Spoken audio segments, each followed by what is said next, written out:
इससे पहले कि परिस्थितियां तुम्हारी जिंदगी बदल दे, उठो, साहस दिखाओ और अपनी परिस्थितियों को ही बदल दो। तो hello everyone, big goal maker आप सभी का बहुत बहुत स्वागत करता है। आशा है आप सभी बहुत ही अच्छे होंगे। UPSC, JPSC and other exams वाले हमारे साथ बने रहिए, चलते रहिए, साथ में मोटिवेशन लेते रहिए और वीडियोस भी लेते रहिए और हमारे साथ करंट अफेयर्स को बेस्ट तरीके से समझिए और एग्ज़ाम्स को क्रैक कीजिए, क्योंकि मैं आपको कुछ ही मिनटों में सारे इंपॉर्टेंट खबरों से परिचित करवा दूंगा। आपको कहीं और जाने की ज़रूरत नहीं पड़ेगी। अब तो स्टार्ट करना ही पड़ेगा। तो चलिए पहले आपको एक मेन खबर की ओर ले जाते हैं। तो पहला जो खबर है कि कल मुख्यमंत्री के साथ मोदी ने बहुत सारी बैठकें ली है। ठीक है, तो कोरोना से मुकाबले के साथ कारोबार भी जरूरी है, ये कहा है मोदी जी ने। ठीक है, मुख्यमंत्रियों के साथ बैठक में प्रधानमंत्री ने गांवों तक कोरोना संक्रमण को फैलने से रोकने पर जोर दिया है। तो देखिए 5 मुद्दों पर मुख्यमंत्रियों की सलाह ली है। ठीक है, पहला है कि लॉकडाउन। तो लॉकडाउन, महाराष्ट्र, तेलंगाना, पंजाब, बिहार और पश्चिम बंगाल के मुख्यमंत्रियों ने लॉकडाउन की बढ़ाने की मांग की है।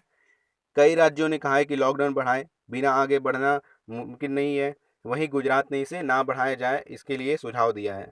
उसी के साथ साथ हम लोग देख लेते हैं जो हमारा इकोनॉमी है उसमें क्या बोला गया है कि छत्तीसगढ़ के मुख्यमंत्री भूपेश बघेल और पंजाब के मुख्यमंत्री ने कहा है कि राज्यों में आर्थिक गतिविधियां शुरू करने का फैसला राज्यों को सौंपा जाए।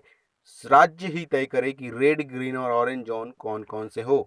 ठीक है, उसी के साथ साथ ट्रेन सेवा में देख लेते हैं। तो तमिलनाडु, तेलंगाना के मुख्यमंत्रियों ने कहा कि 31 मई तक ट्रेन और हवाई सेवा शुरू नहीं की जाए, क्योंकि ऐसा करने से संक्रमण फैलने का खतरा भी बढ़ेगा। तो इसी के साथ साथ प्रधानमंत्री नरेंद्र मोदी ने लॉकडाउन से चरणबद्ध तरीके से बाहर निकलने और आर्थिक गतिविधियों को तेज करने के उपायों पर सोमवार को मुख्यमंत्रियों के साथ चर्चा की।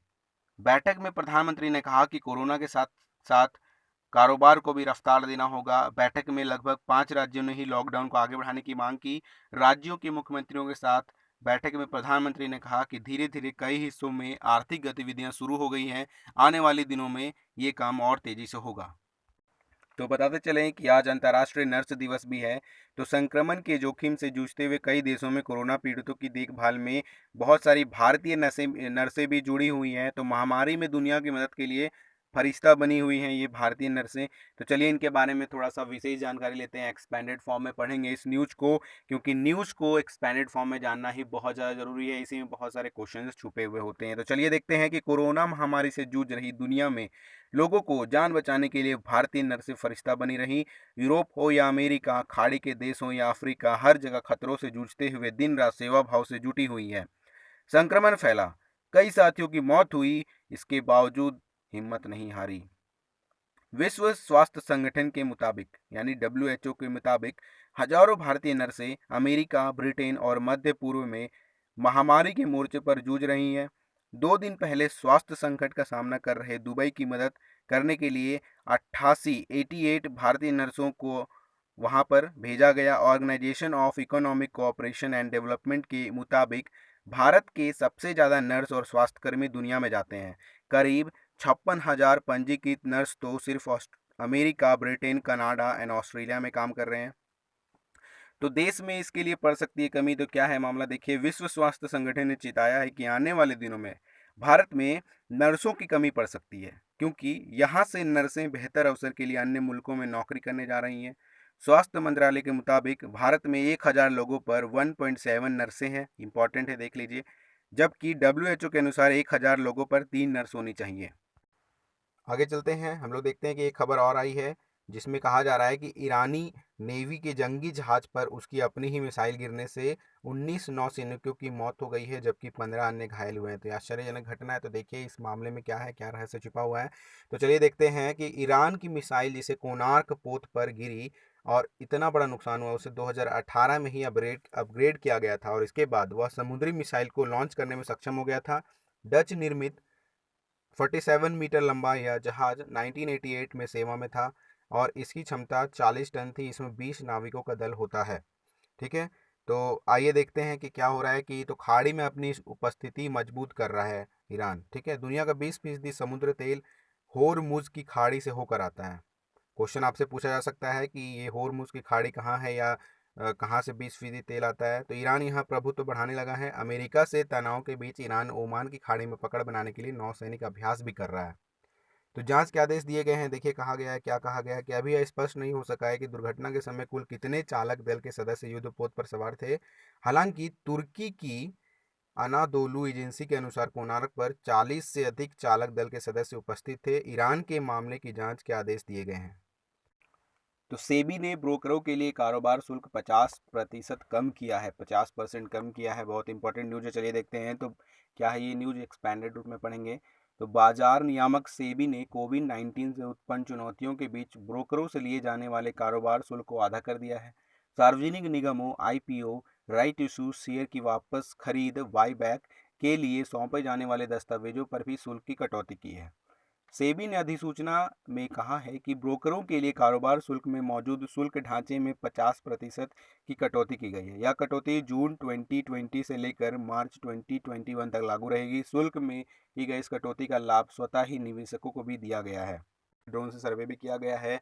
तो देखिए क्या खबर आई है कि गंगा नदी की धारा मोड़ने का काम जो है स्टार्टिंग हो गया है। वहाँ पर बहुत सारी टीमें पहुँच गई है। वाराणसी, दुबे, छपरा पहुँची है, ठीक है। और वहाँ पर उन्होंने डेंजर पॉइंटों को सर्वे भी किया है। तो देखिए विभाग ने 30 करोड़ 9 लाख की परियोजना बनाई है और 2-3 दिनों में ड्रेजिंग के लिए मशीनें कार्यस्थल पर भी पहुंच जाएंगी, ठीक है। तो इसी दौरान अधिकारियों ने विधायक ने ड्रेजिंग कार्य जल्दी करने को कहा है। इसके लिए हरी झंडी मिल गई है। कार्यस्थल पर बहुत ही जल्दी काम शुरू हो जाएगा। उल्लेखनीय है कि गंगा नदी ने पिछले वर्ष दुबे, छपरा, नौरंगा के साथ साथ आसपास के गांवों में भी भारी तबाही मचाई थी। और दूसरी तरफ विभाग बचाव के नाम प्रोजेक्ट के तहत करोड़ों की जल समाधि दे दी थी। तो ये बहुत ही अच्छी न्यूज़ है, ये इम्पॉर्टेंट हो सकती है, ठीक है। आप लोग ध्यान से सुनिएगा न्यूज़ को फिर से। अगर आप लोगों को नहीं समझ में आया होगा तो फिर से आप रिवाइज करने के लिए एक बार फिर से पॉज करके प्ले कीजिएगा। बैक जाइए और पॉज कीजिए, प्ले कीजिए, ठीक है। इसी के साथ हम लोग आगे बढ़ते हैं। हम लोग एक खबर जान लेते हैं जो कि खेलों से जुड़ी हुई है, जो बहुत इंपॉर्टेंट है। तो 54 खेल महासंघों को सितंबर तक मान्यता दी गई है, ठीक है। क्या है ये मामला देख लेते हैं हम लोग। तो खेल मंत्रालय ने सोमवार को 54 राष्ट्रीय खेल महासंघों एनएसएफ को इस साल सितंबर तक मान्यता प्रदान की है। लेकिन तीरंदाजी, गोल्फ, जिम्नास्टिक्स, पैरालंपिक और नौकायन की संचालन संस्थाओं को सूची से बाहर बनाए रखा है। मंत्रालय ने अखिल भारतीय कैरम महासंघ को नई सिरे से मान्यता प्रदान की है, ठीक है। तो चलिए देखते हैं क्या लिखा हुआ है यहाँ पर। खेल मंत्री ने क्या कहा है कि संयम बरते, लॉकडाउन हटने पर जल्द अभ्यास शुरू हो जाएगा। खेल मंत्री किरेन रिजिजू ने खिलाड़ियों और हितधारकों से संयम बरतने की अपील की है। उन्होंने सोमवार को कहा कि कोविड-19 के प्रसार को रोकने के लिए लगाया गया लॉकडाउन हटने के बाद शीर्ष खिलाड़ियों का अभ्यास शुरू कर दिया जाएगा। खेल मंत्री ने ट्वीट किया है। ट्विटर में क्या कहा है देखिए, एक बार लॉकडाउन हटने के बाद हम अपने शीर्ष खिलाड़ियों का अभ्यास फिर से शुरू करेंगे, जिसने भारतीय खेल प्राधिकरण के अन्य अभ्यासों केंद्रों के चरणबद्ध तरीकों से लागू किया जाएगा। और मैं खिलाड़ियों और अन्य हितधारकों से जल्दीबाजी करने की अपील नहीं करता हूँ। स्वस्थ रहिए, घर में रहिए, स्वस्थ रहिए, दूसरों को भी स्वस्थ रखिए, ठीक है। तो चलिए देखते हैं नेक्स्ट क्वेश्चन क्या है। नेक्स्ट हमारा जो न्यूज़ के साथ साथ आपको बताते चले कि चीन स्पेस में भी अभ्यास प्रारंभ हो गया है, ठीक है। ये आई है हमारे साथ नई खबर, ये आई है कि 2023 में होगा फीबा बास्केटबॉल विश्व कप, ठीक है। फीबा बास्केटबॉल वर्ल्ड कप जो है 2023 का आयोजन 25 अगस्त से 10 सितंबर तक किया जाएगा। फीबा ने सोमवार को यह जानकारी दी है। फीबा ने बताया कि ग्रुप चरण के मुकाबले इंडोनेशिया, जापान और फिलीपींस में खेले जाएंगे, जबकि फाइनल चरण फिलीपींस की राजधानी मनीला में होगा। प्रतियोगिता के इतिहास में यह पहली बार होगा जब आयोजन एक से ज़्यादा देशों में होगा। बास्केटबॉल वर्ल्ड कप 2023 में विश्व भर में 32 टीमें हिस्सा लेंगी। तो इसी के साथ साथ आज के जो इम्पोर्टेंट न्यूज़ थे वो समाप्त होते हैं। आशा करता हूँ वीडियो आपको बहुत ही अच्छी लगी होगी। मेरा ये काम है कि मैं आपको वीडियो में बहुत सारे जो न्यूज़ हैं, जो इम्पोर्टेंट न्यूज़ है वो आपको बताते चलूँ, जिसके कारण आप क्या है उनको टीवी पर भी कंप्यूटर पर भी सर्च करके, गूगल पर सर्च करके आप इनको अच्छे से पढ़ सकते हो। लेकिन यहाँ पर मैंने बहुत सारी चीज़ें बता रखी हैं आपको, ठीक है। और कुछ जानने की इतनी ज़्यादा ज़रूरत तो है नहीं, ठीक है, क्योंकि लिमिट में पढ़ाई कीजिए, फोकस के साथ रहिए और पढ़ाई तो जम कर कीजिए, मेहनत कीजिए और हमारे साथ बने रहिए। चैनल को सब्सक्राइब और लाइक ज़रूर कर दें ताकि आपको नोटिफिकेशन मिलते जाएंगे, ठीक है। इसी के साथ अलविदा लेता हूँ, तब तक के लिए गॉड ब्लेस यू।